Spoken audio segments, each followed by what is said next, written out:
Hello everyone, welcome to this casual guide to Acheron. Because I give up. I'm admitting it, I don't care about MOC Zero Cycle. We are here to have fun, we are here to have a good time, and if you don't know what the hell you're doing, I'm here to tell you. Today we're gonna go over what to do, what not to do, how to play her, and all things Acheron related. Acheron gameplay is going to have to do with her ultimate, but her ultimate has a special thing where it does not run on energy. Instead of having energy points, she is going to have stacks of slashed dreams, but for now I'm just going to say stacks. You need to reach 9 stacks in order to unlock her ultimate, and after that she is going to do big damage with her ultimate. Her ultimate, instead of just being one hit, is going to be 3 hits that you can control, and final hit will be on everyone. The first 3 hits are going to target one enemy at a time and will remove Crimson Knot stacks, we're gonna get into that in a second, off of the enemies, and when Crimson Knot stacks are removed, all enemies will get damage. The 4th hit is called Stygian, I think it's Stygian Resurge, and it's going to deal damage to everyone. Crimson Knot is a type of mark that she can put on the enemies. It's not a debuff, so it does not count as such. When using her skill, she will attack 3 enemies, and the one in the middle is going to get most of the damage. She will also regenerate a stack towards her ultimate, and she will inflict a Crimson Knot on the enemy in the center. But there is another way you can gain stacks towards her ultimate. This is part of her talent. Every single time a debuff is inflicted by anyone on the enemies, Acheron will gain a stack towards her ultimate, and the enemy will be inflicted with a Crimson Knot, which will lead to more damage being received when Acheron unleashes her ultimate. This can happen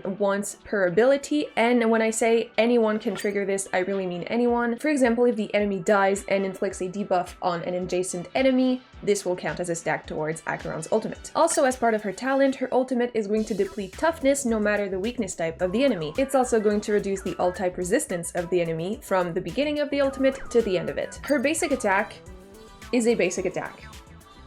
Hope that helps. Her technique is a little bit of a special case here. When using her technique to hit a regular enemy, they will simply immediately die. If she doesn't hit anyone, no technique point will be consumed, and you can also kill multiple enemies in a row this way. When using her technique in Simulated Universe, normal enemies will also die immediately, and you will get the rewards from it as if you had completed a fight. When attacking a boss enemy with her technique, she will instead gain Quadrivalent Ascendance. It's going to deplete toughness no matter the weakness type, and it's also going to come back at the start of every wave. When Acheron has a stack of Quadrivalent Ascendance, after using her ultimate, she will immediately recuperate the amount of stacks that she had of Quadrivalent Ascendance as stacks towards her ultimate. Her first bonus ability will have her start the battle with 5 stacks for her ultimate immediately, and 5 stacks of Crimson Knot will be inflicted to a random enemy. When the stacks for her ultimate have reached their upper limit, which is 9, every exceeding point of stacks is instead going to become Quadrivalent Ascendance for a maximum of 3 stacks. So she's going to have like a reserve of 3 stacks, and then as you know, when she uses her ultimate, these stacks are going to become ultimate stacks. Her second bonus ability is a little bit evil. When there are 1 or 2 Nihility characters on the team with Acheron, excluding Acheron herself, her basic attack, skill, and ultimate damage will be enhanced by 115% or 160%, depending on whether you have 1 or 2 Nihility allies on the team. This is going to greatly impact and restrict our team formations, but we're going to get into that later. And finally, her last bonus ability is basically just going to be more damage for her ultimate. You can read it here if you want the details, but it's just more hits, more damage. That's basically it. What's fun with the other unlockable traces is that we can go get 24% of crit damage from here, so that's really fun. And we're also going to get 28% attack, so her attack and crit damage are going to be quite high from the get-go. We love that. You may notice something missing here. Effect hit rate is completely unrelated to her. A lot of Nihility characters want effect hit rate, but this is not the case for her. And now onto Lightcones. So we're in a bit of a weird situation with her because we don't have a lot of Nihility DPS types of Lightcones. We have a lot of Lightcones for effect hit rate, for DOT, that type of stuff that Nihility usually does. So for her, our options are a little bit limited, but we're gonna figure it out. Obviously, her signature Lightcone is going to be her best, and honestly, it's one of the Lightcones where there's been a lot of conversation around this Lightcone lately.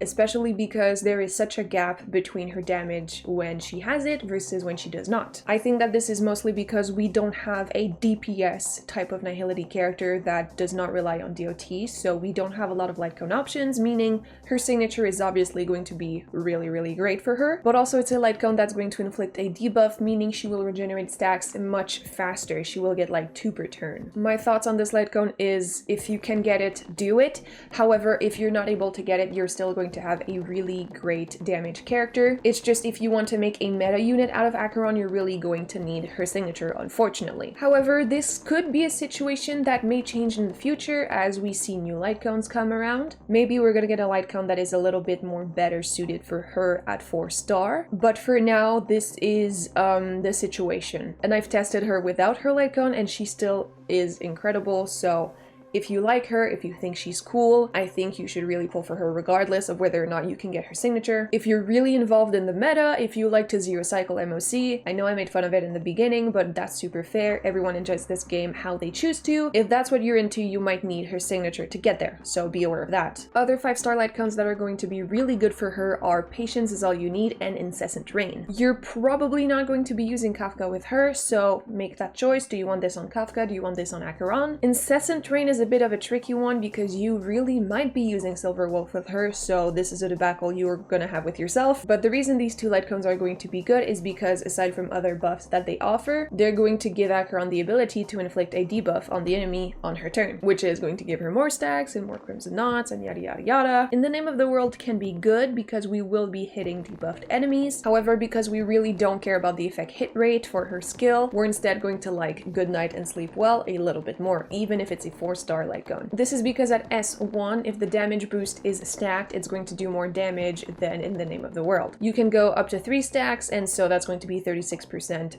at S1 versus in the Name of the World, which is going to be 24% at S1. You could go for We Will Meet Again. It's just going to be like additional damage. I don't like the pay to win options, so for Mata is a funky one. I've heard people recommend it, but I personally don't see it. If you're going to be using her with Black Swan, this is going to be a great one. Other than that, the other last-ditch effort that we can go for is Resolution Shines as Pearls of Sweat. This is also going to give Acheron the ability to inflict a debuff on the enemy, so more stacks, more Crimson Knots, etc. However, unlike Patience is All You Need and Incessant Rain, this is not a 100% base chance. At S1, this is a 60% base chance, and because Acheron is not going to have effect hit rate, this is going to be a little harder to make it work, especially if the enemy has any type of resistance that keeps them safe from debuffs. All in all, this is a better option for the Nihility characters that are going to accompany Acheron. For the 3-star Lightcones, Hidden Shadow is going to be our best bet. Loop can be good if you're using Welt on the team, because this is how we're going to have slowed enemies. And finally, you should avoid Void, because we do not want effect hit rate on her. For her relics, if you want to use 2-piece sets, you could go for an assortment of Pioneer Diver of Dead Waters,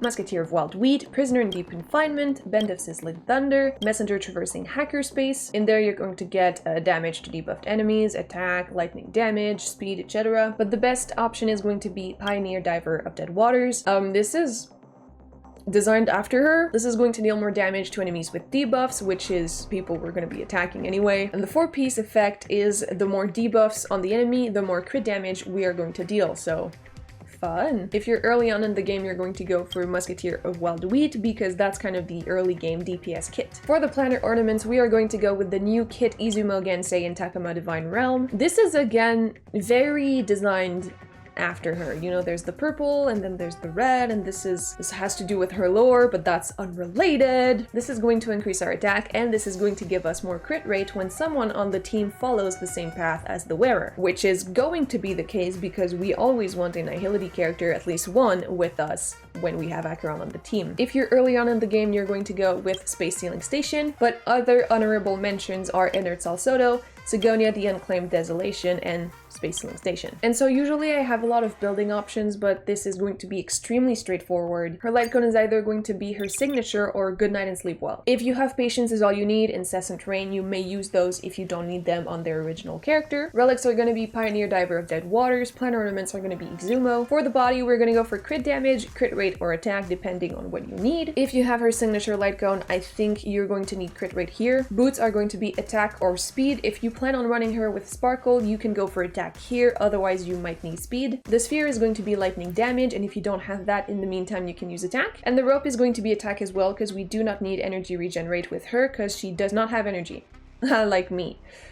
You wouldn't think so, but pulling for her and failing over and over again has taken all my energy away. This does not fit in with my fantasy. What you have to remember with her is pretty simple. You want to put as many debuffs as you can on the enemies. You always want to keep a Nihility character with her. Anything that increases ultimate damage is going to be good, and we do not need effect hit rate or energy regen rate on her. And this also means that characters like Tingyun or Huohuo, when they use their ultimate, they refill the energy bar of their allies. This is just not going to be that helpful here. Before we go forward with team compositions, I've made a little list here of characters that can inflict debuffs and Lightcones that can inflict debuffs as well. Little notes actually that I want to make on this. Hanya's Burden skill is not a debuff, so this is not going to count here. When Acheron inflicts Crimson Knot, it does not count as a debuff, so do not be fooled. And she did not quite make the list, but technically Topaz's Proof of Debt is a debuff. It just does not apply here, in the sense that it would be really tricky to make it work, so I don't recommend it. And now, finally, for team compositions with her. These are some Nihility characters that I personally like a lot and that I think work well with her. Silverwolf, we know her, she is a debuff machine and she has a really great defense shred with her ultimate. Welt is also a great Nihility character. He can slow down the enemies, you get hit less, and he has a great vulnerability debuff with his ultimate. Pela is actually going to be quite practical here.